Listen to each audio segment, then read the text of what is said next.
Back on today's video, we're talking about intermittent fasting for women. Now this is a really common question I get, and I'm just going to answer it straight up. Intermittent fasting is safe for women in most cases. It's not safe for women if you're pregnant, if you have an eating disorder like anorexia, and it's not safe for women if you have diabetes type 1.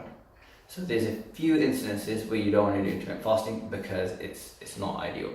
But in most cases, like 99% of the time, intermittent fasting is safe and it's recommended for women. There's a lot of misconceptions about how it affects the female reproductive system, and I'm going to talk on 2 points about that. The first is, if you look at the Muslim population, billions of people have done intermittent fasting in a different protocol, which is that they fast during Ramadan. They don't have any fluid either.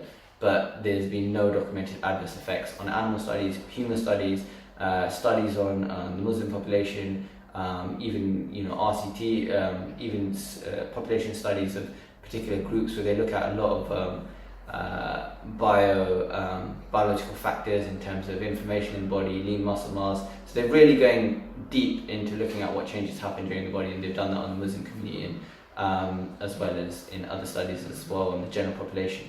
And what they found is that there's very little loss in lean muscle mass in terms of female reproductive system. There's no documented issues. But if you have problems like you have an eating disorder and you don't want to do any kind of dieting, really, you want to be focusing on actually sorting out your relationship with food, so intermittent fasting might not be recommended. If you're pregnant, then you want to be getting in more calories, so you don't want to be doing anything that's going to potentially limit your calories, and breastfeeding as well. Ideally, you don't want to be doing anything that's going to be affecting your milk supply until you wean. And then the other scenario is type 1 diabetics. Their blood sugar needs to be very closely regulated, so it's not advisable for them to do intermittent fasting. Now, outside of that, there's issues where people think you're not going to get pregnant. The studies I've looked at have found actually the opposite. The very small scale studies, and only a few on this topic, but they found that actually it improved reproduction rates. If you look at, again, these populations that do intermittent fasting or a type of intermittent fasting, there's obviously no issues with fertility, because these populations are thriving and they've been around for doing this practice for thousands of years. It simply wouldn't be possible if it had any negative impacts on the female reproductive system. So time, experience, millions of people, if not billions, and the recent studies all say that there's no negative impacts.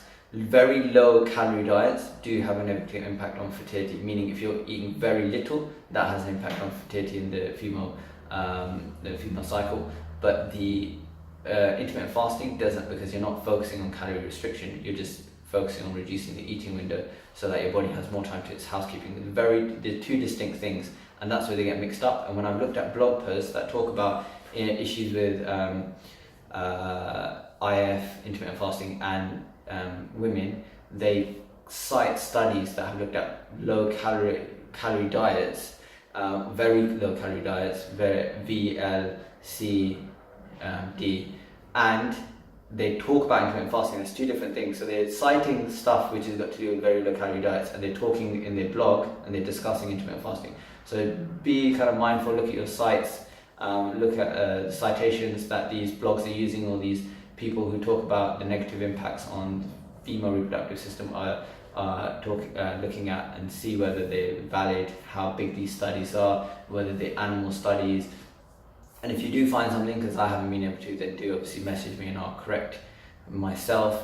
But so far from my research, I haven't found anything that shows, or historically, that there's negative impacts on fertility or generally female reproductive system, so, and hormones and all that type of stuff. If anything, from my experience working with patients, I know with PCOS it helps, I know with other hormone related conditions it helps, and I have several family members who are female and do intermittent fasting with no adverse effects or negative effects on their menstrual cycles. But it is individual, so give it a go. If you don't have any of the contraindications, if you don't have any of the 3 that we talked about earlier, give it a go, see how you feel. If it makes you feel better, stick with it. Don't worry about what one person may say on a blog.